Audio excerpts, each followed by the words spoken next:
နာမည်ဘယ်လိုခေါ်လဲကျမနာမည်ကဆန်ဂရိုစဖောင်လို့ခေါ်ပါတယ်ကျမတော့ကချင်တိုင်းရင်းသူလေးပါကချင်ပြည်နယ်ဗမာပြည်ရောက်လာတာပါအခုချိန်မှာဒီ Texas ပေါ့နော် Texas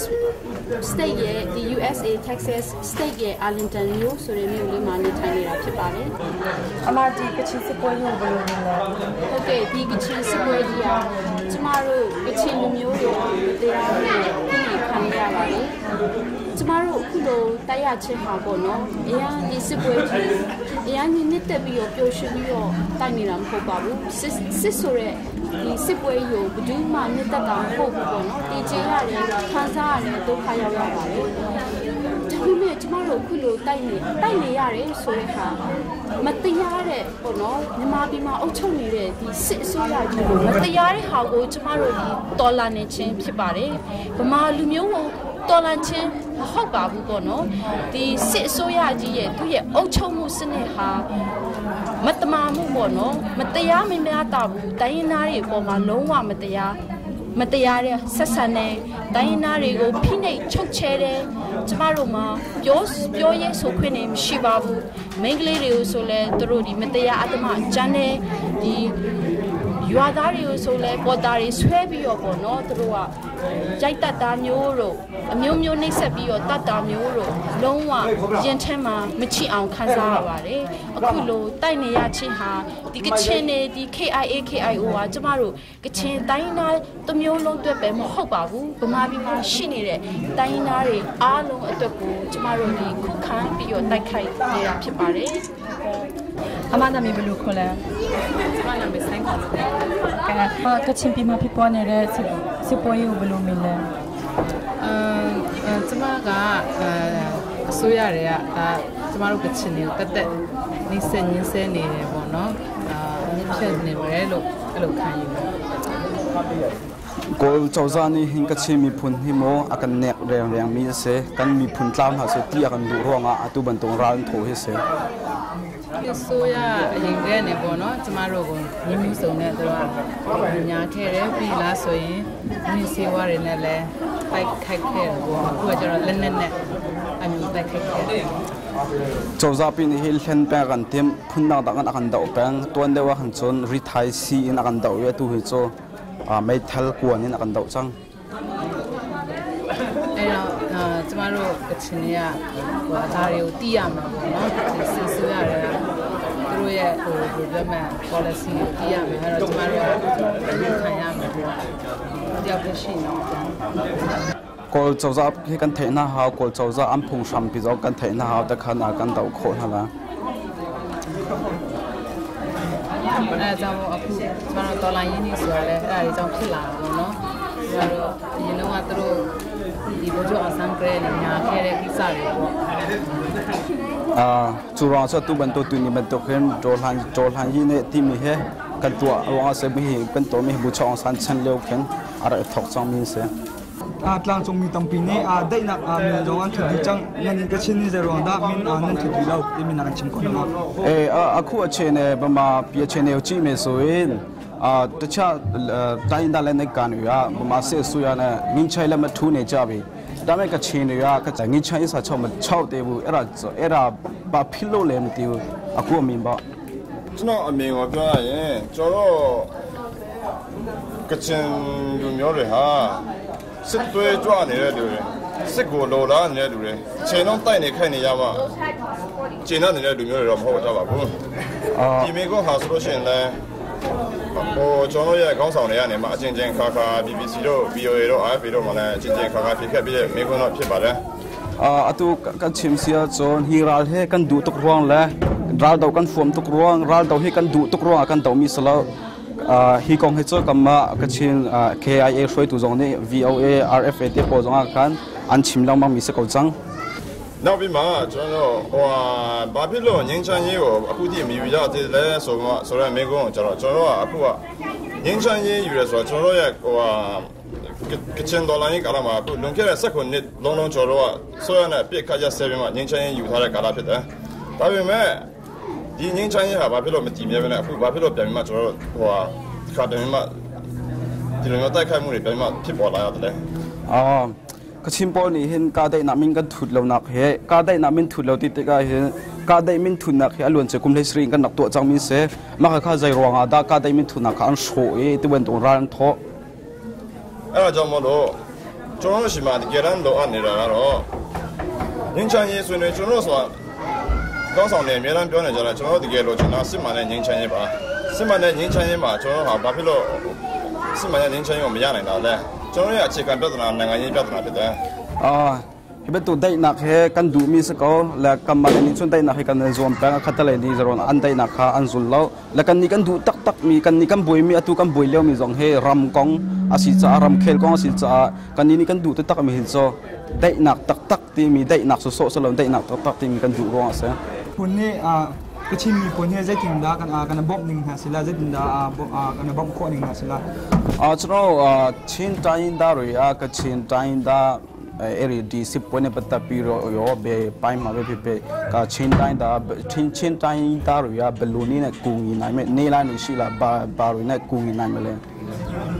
บัตรบ้าอุซงที่เราเมกุมิวไม่ได้ด้วยสอนเจสุติมาเลยตัวมันโตก็ในวันตัวเบียร์นั้นก็ตัวจ้ากันล้มจงรู้ตั้งได้เลยสุราชิงกิจกินชิงอากงจงรู้ว่าดูเรื่องพี่บ้าเลยกันที่หลังจงมีชิงก็ยากกินฮิตมันตุกปกชิมโพลเฮกันนุ่นนักไอขัดมีกันสิทธิ์ก็จำมาแล้วว่าดูเรื่องพี่ตาเนี่ยนี่จงรู้เนี่ยนั่งกันยี่ก้องสองเนี่ยจงรู้เนี่ยก้องสองเนี่ยนี่มาที่จงรู้สิมาสิเช็คกันแบบนั้นเลยก็จงรู้สิมาดูนี่เนี่ยเช็คกันแบบนั้นเลยสิอากงดูนี่เนี่ยเช็คกันแบบนั้นเลยว่าพี่สิไหนมาจงรู้ว่า10万年年轻人也没说了用几月在จำมาจงรู้ว่า UNFC 说了或者是有或是可以到จงรู้用几把呢ตัวเป็นตัวเป็นชิกลางจงมีเบลเดจะกันนุ่นยังไอขัดดีก็จะกันดูมีอาชัมปีจงไอขัดก็จะใช้รองรักกันตัวอาชัมปีไอขัดก็เว้เขาเป็นตัวกันดูมีไอขาก็จะขันตัว UNFC ที่มีตรงเฮกันไอเวนดีโรนักจะเสียจำมาแล้วคือจงรู้ที่เรามีแค่แต่บริพิษเนี่ยใช่ไหมจงรู้เนี่ยนั่งกันที่ประมาณ10岁哈说是那个เพลย์มาเพลย์เนี่ยแต่เนี่ยใช่ไหมเพลย์มา使用เนี่ยตัวอย่างที่สเนการ์เชนองดอกหลักเนี่ยทำไมต้องชอบมาดอกหลักเนี่ยเชนเพลย์ตัวเห็นกอลจานี่เห็นหลังจงมีช่วงเห็นปักขัดขาดเอาปักขัดได้น้ำเนี่ยถูกปักขัดเอาเราติขันตัวเรามาคือขาดตัวเรามาจับมีจงสักเขาจำมาแล้วบางทีเนี่ยสักคนเนี่ยน้อง年轻人อยู่ท่าแบบนี้ใช่ไหมเดี๋ยวนี้สิบพิลาเลยเพราะฉะนั้นว่านั่งกันยี่ที่เกี่ยวกับอะไรนั่งกันยี่เป็นเราไม่เพี้ยนเราเพี้ยนล้วนจะกุมเลสรีมินได้กาได้มินทุนนักนักตัวจังมิเสข้าตัวเห็นที่บรากันสิทธิกาเห็นบุยนักตักโจรำเคลกองอาสินั่งกันยี่ชาที่มาอย่างนี้ชิ้นหนึ่งเลยเนี่ยชาตินั้นเนี่ยคนน้องเนี่ยมาโจรบนี่ก็ชิ้นสารส่วนเนี่ยคุณยี่ทับมามุดไปแล้วเขาเลยทุกมาที่มาที่บ้านตัวมันตัวก็ชิมโปกันหาหนักเห็นรำดังมีเวลเตลายมีพุ่นอะไรลายมีพุ่นเลยดังตัวยินตาหลังจงมีเวลเตดังหาตรงนี้นักบอมนักเฮกันไทยเก่ากันล้มกันสลับปีมาเลยจงรู้ว่าที่ดึงจอมันจะใช้ IDPS เนี่ยก็ชิมรีฟิวจีเลยตอนนั้นเนี่ยไปกันเนี่ยมาสลับปีมาเลยคุณยี่ไม่พูดอย่างนั้นจงเนี่ยก็จะมาเดี๋ยวจะไม่ได้ไปตัวเห็นก็ชิมหาหนักต้องมีติ้งขัดแรงเฮหินหูจงบอมนักตัวเดียวนักเปียกเป็นตัวบอมนักนักเปียกเป็นลาติข้ากันส่งจ้ากันล้มเสียนะเสียชาแนลดีลุด้วยส่งคุณเปิดด้วยเสียจีหูเจียวดีมาเลยฉันรู้ปัจจุบันเนี่ยเสียจีfamily จอมเนาะนามีเลวฉันรู้เปียกๆยังละฉันรู้นามีก็ไม่ก็จาลาเนี่ย JALA ฉันรู้พี่ไปชั้นปีเนี่ยก็พูดโดนพิจารณามาบ่ตัวเราเนี่ยฉันรู้แต่แล้วรายงานจ้ามาเป็นงานตัวตึงญี่ปุ่นมาอินเดียมาเราในตัวเราเลยมีอาสมยูเดียมาฉันรู้ตัวเราเนี่ยยังในปัตตานีดอกในสัตว์ฉันรู้ที่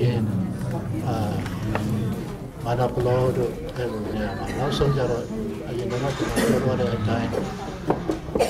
รายงานไม่ใช่รายงานเราตัวพี่ดอกฉันรู้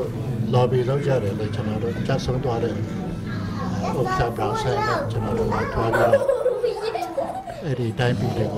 เป็นตัวอย่างขันเดงฉันรู้มาปีกะเอ็มตามไปที่ยังใช้ยังดูแลได้เช่นมาไม่เอาเราเรียนตั้งแต่เรา အဲ့ဒါ pressure ပေးပါဆိုပြီးတော့ကျွန်တော်တောင်းဆိုခဲ့ကြပါတယ် ဒါကျွန်တော်တို့ interview ကဝင်ပြောကြရအောင်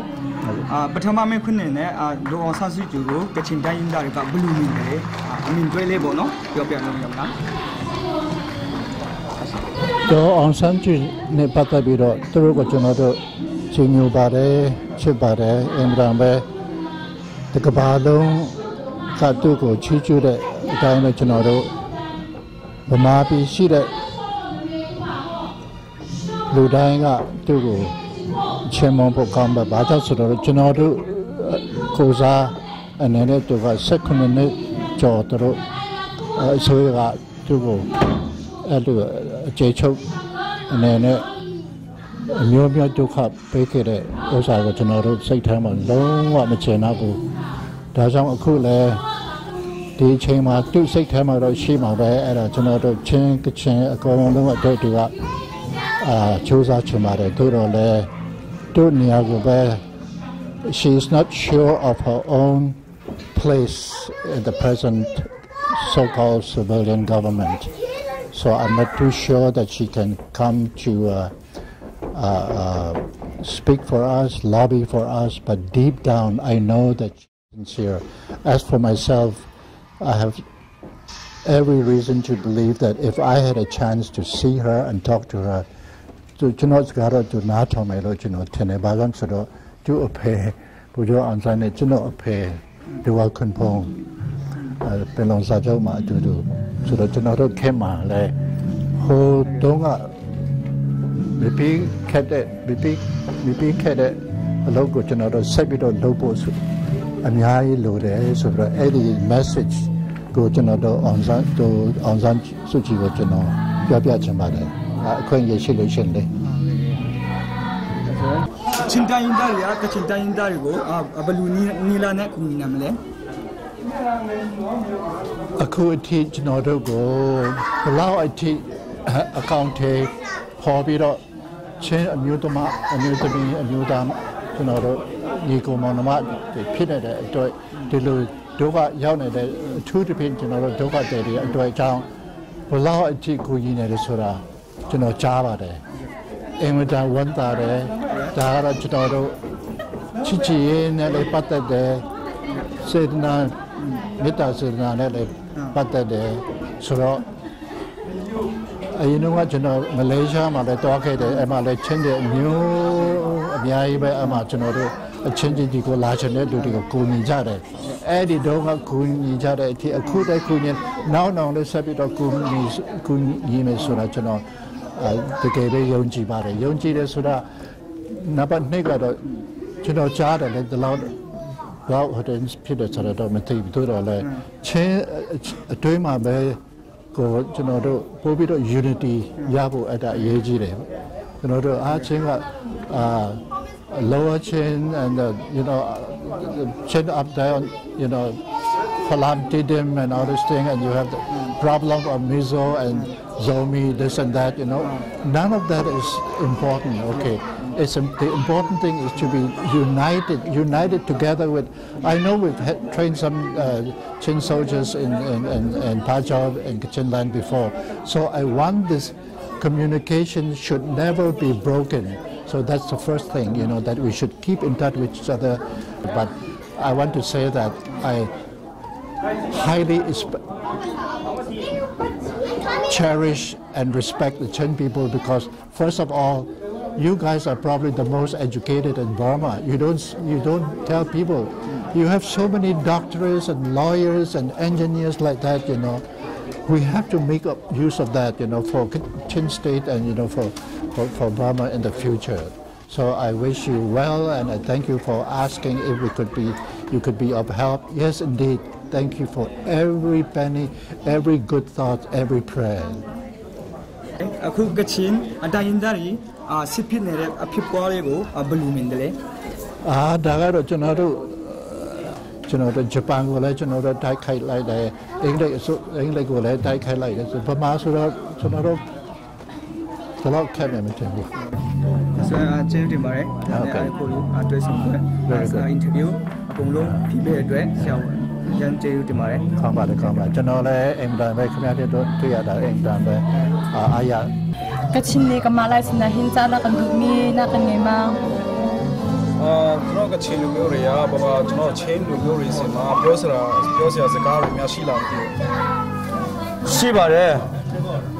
အခုကျွန်တော်တို့ညီကိုချင်းညီကိုတွေကျွန်တော်အနေဖြင့်ကျွန်တော်ကချင်လူမျိုးတယောက်အနေဖြင့်လဲကျွန်တော်ကချင်လူမျိုးအားလုံးအတွက်အနေဖြင့်လဲကျွန်တော်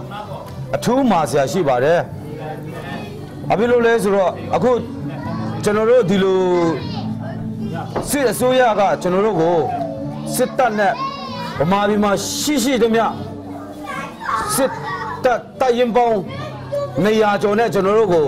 အမျိုးပြုတ်ချိန်မုံနေတဲ့အချိန်ကာလအတော်တွင်ကျွန်တော်တို့ဒုက္ခမျိုးရောက်နေတဲ့အချိန်မှာ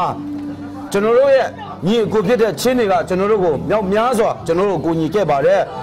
အလုံးငွေအားဖြင့်လည်းကျွန်တော်တို့ကအများကြီးကိုညီခဲ့ပါတယ်ပြီးတော့ဆုတောင်းခြင်းအားဖြင့်လည်းဒီနေ့အချိန်ချင်းကိုညီပေးနေတယ်ဆိုတာကျွန်တော်ကြားနေရပါတယ်ကျွန်တော်တို့ကိုဒီလိုကျွန်တော်တို့ကိုဗမာစစ်တပ်ကအီလိုအမျိုးပြောအောင်ခြေမုံတိုက်ခိုက်နေတဲ့အချိန်မှာကျွန်တော်တို့ကိုအီလိုတကယ်ပဲစိတ်ထားစေတနာမှန်ဖြစ်ချစ်ချင်းမြတ်တော်ကြီးစွာဖြင့်ကျွန်တော်တို့ကိုငွေကြေးဖြင့်တော်၎င်းအီလိုဆုတောင်းခြင်းဖြင့်တော်၎င်းအဖက်ဖက်ကကူညီပေးတဲ့ချင်းတိုင်းရင်းသားများကိုကျွန်တော်တကယ်ပဲကျေးဇူးတင်ကြောင်းဤနေရာကနေပြောချင်ပါတယ်ပြီးတော့လဲဆက်လက်ရွေးလဲကျွန်တော်တို့အီလိုကျွန်တော်တို့ဗမာပြည်မှာတကယ်စစ်မှန်တဲ့ဖက်ဒရယ်ပြည်ထောင်စုပေါ်ပေါက်လာဖို့အတွက်ကိုပြည်နယ်မှာချင်းပြည်နယ်မှာချင်းလူမျိုးတွေကိုပိုင်ပြဋ္ဌာန်းခွင့်ရှိဖို့အတွက်ကချင်ပြည်နယ်မှာကချင်လူမျိုးတွေကိုပိုင်ပြဋ္ဌာန်းခွင့်ရှိဖို့အတွက်ဤလိုကျွန်တော်တို့ကချင်လူမျိုးတွေကို KIO နဲ့ဤလိုဦးဆောင်ပြီးမှတိုက်ပွဲဝင်နေတာကိုဆက်လက်ပြီးလဲကျွန်တော်တို့အကူအညီပေးပါလို့ကျွန်တော်အလို့ညွန့်မေတ္တာရက်ခံပါတယ်ချင်းတိုင်းရင်းသားတွေပဲမဟုတ်ဘဲနဲ့တခြားတိုင်းရင်းသားတွေကိုလည်းဤလိုပါဝင်ဖို့အတွက်ကျွန်တော်မေတ္တာရက်ခံပါတယ်ကျေးဇူးတင်ပါတယ်ဟုတ်ကဲ့ကျေးဇူးတင်ပါတယ်ဘာကြောင့်ကချင်တော်လှန်ရေးနေ့ကိုနှစ်စဉ်လောက်ရတာလဲကချင်တော်လှန်ရေးကနှစ်စဉ်နေ့တိုင်းလောက်ရတဲ့အကြောင်းရင်းကတော့ကျွန်တော်တို့ဒီနေ့မှာတော့53ကြိမ်မြောက်ရှိပါပြီဘာကြောင့်လဲဆိုတော့ကျွန်တော်တို့ကချင်တော်လှန်ရေးဟာဒီနေ့အထိ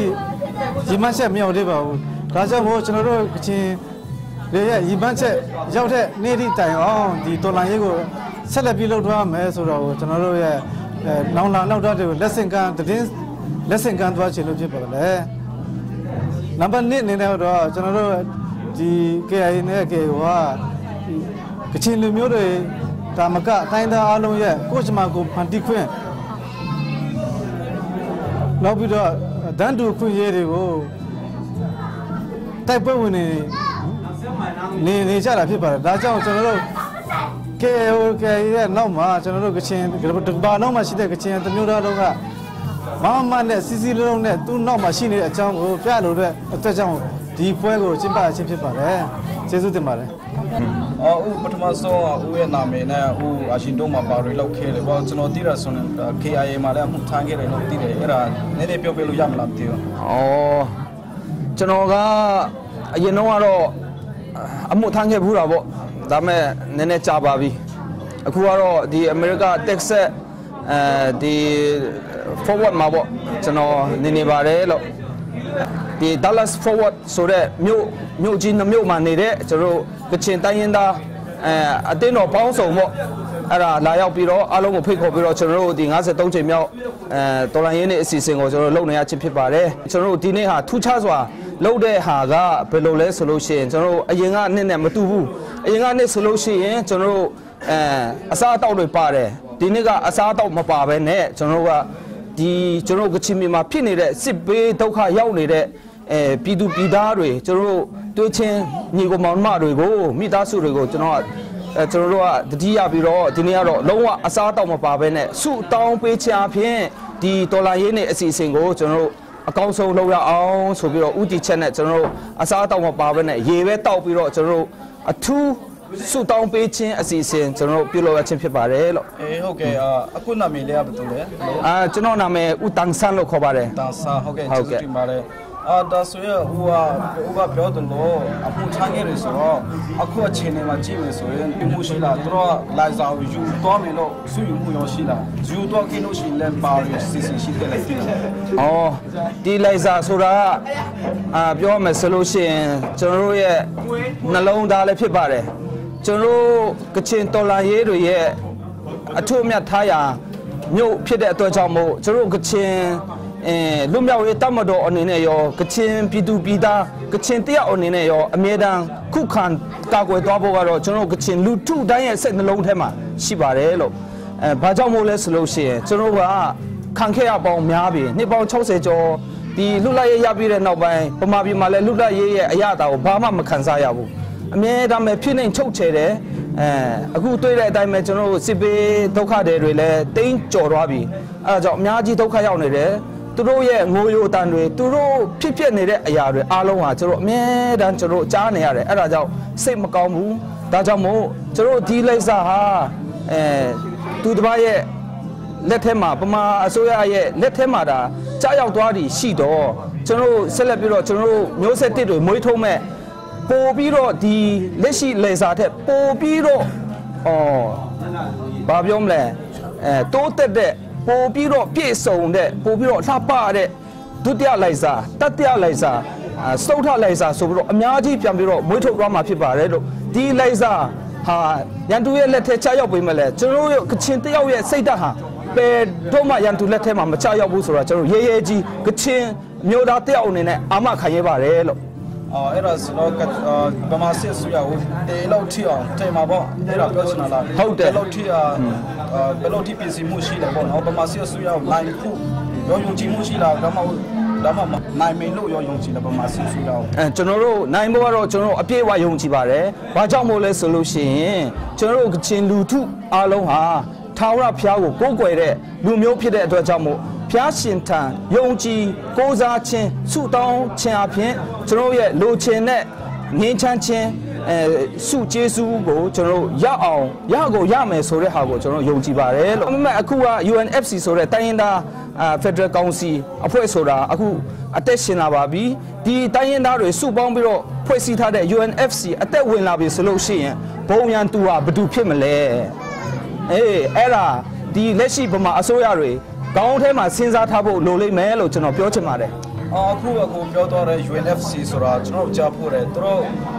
ဒါမှအခုကချင်စစ်ပွဲနဲ့ပတ်သက်ပြီးတော့သူတို့လှုပ်ရှားမှုနေနေတယ်ကျွန်တော်တခြားလူတွေတီးဒါတော့ကျွန်တော်တို့လုံးဝလှုပ်ရှားဖို့တော့ဒါမဲ့သူလှုပ်ရှားတော့နေရှိတယ်ဒါမဲ့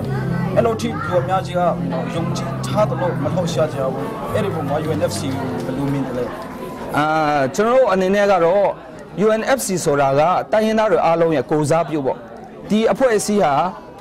အသက်ဝင်ရမယ်အသက်ဝင်တဲ့အလျောက်အားလုံးရဲ့လည်းထောက်ခံအားပေးရမယ်ထောက်ခံအားပေးလာလို့ရှိရင်လက်ရှိတိုင်းရင်းသားတွေအရေးမှာ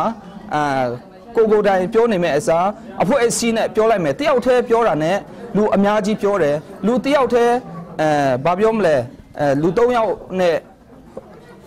fight နေတယ်ဆိုပါစို့လူ10ယောက်လောက်လာပြီးတော့လူ3ယောက်ကို fight မယ်ဆိုလို့ရှိရင်ကျွန်တော်အောင်မြင်ချင်းဆိုတာကျွန်တော်လက်ထက်မှာပဲဖြစ်ပါလိမ့်မယ်ဒါကြောင့်မို့ကျွန်တော်ကချင်လူမျိုးတွေအနေနဲ့ရောကျွန်တော်ကချင်အမျိုးသားတယောက်အနေနဲ့ရော UNFC ကိုအသက်သွင်းပြီးတော့တိုင်းရင်းသားတွေအားလုံးကိုစား UNFC ဟာမနဲ့ရပ်တည်ပြီးတော့ကချင်အရေးတာမကကျွန်တော်ကရင်အရေးမွန်ရခိုင်အရေးကျွန်တော်တိုင်းရင်းသားအားလုံးချင်းကအစပေါ့အားလုံးရဲ့အရေးကို UNFC တွေကမရပ်တည်ပြီးတော့လှုပ်ဆောင်သွားမယ်ဆိုလို့ရှိရင်တော့ဒီဗမာစစ်အစိုးရတွေလည်းလိုက်လျောရမယ်ဒီ UNFC ရဲ့လှုပ်ဆောင်မှုကလည်းဆက်ပြီးတော့အောင်ပန်းကိုစုခုရမယ်ဆိုတဲ့ဟာကိုကျွန်တော်စိတ်ချမုတ်ချဧကမလွဲယုံကြည်ပါတယ်ကျေးဇူးတင်ပါတယ်ကချင်လူမျိုးတွေဖျားရှင်တောင်းချပေးပါစေဟုတ်ကဲ့ကျေးဇူးတင်ပါတယ်ကျေးဇူးပဲညီမလေးလို့နာမည်ကဘယ်လိုခေါ်တယ်လဲစနဝစနနားလေရောဒီနေ့ကချင်ဒေါ်လာကြီးဟာပွဲလေးဟာပြောတယ်လားဟုတ်လားအခုကချင်စစ်ပင်းနေတဲ့ဖြစ်ပွားလေးကိုညီမလေးတော့ဘလူးမင်းတယ်စိတ်ရောဆူးတယ်လားစိတ်ဆိုးတယ်ပြီးတော့အခုအင်တာနက်မှာလေးလာထားရတဲ့လောက်တရားအားလုံးကိုကြည့်ပြီးမှ စိတ်မကောင်းဖြစ်တယ်တမျိုးနဲ့အသက်တူလူတွေအားလုံးကဟိုအရင်ဘက်မှာမြန်မာနိုင်ငံမှာဒုက္ခခံရတဲ့ဟာကြည့်ပြောမှစိတ်ကောင်းဖြစ်တယ်စိတ်လဲနာတယ်ဟိုတမျိုးကိုရေကိုမမရယ်ဒီကိုမမရယ်လည်းတမျိုးဒီမှာအကြောင်းတက်ရလို့မတက်ရအောင်အေးစစ်စစ်မနေလို့မရတယ်ဟုတ်ကဲ့အငိမလာရောအခုကချင်ပြည်နယ်မှာပြန်ချင်သလားသူတို့ပြန်သွားပြီးတော့ကိုညချင်ဟုတ်ကဲ့ကျေးဇူးတင်ပါတယ်ငိမလေးရော Flash of my light, lit up the sky over lies of tonight. People running for cover, not knowing whether they're dead or alive. They came with the tanks and the planes, with ravaging fiery flames, and nothing remained. Just a voice rising up in the smoky haze. We will not go down in the night without a fight. You can burn up our child and our hearts that was true, but our spirit will never die. We will not go down in the nights of tonight.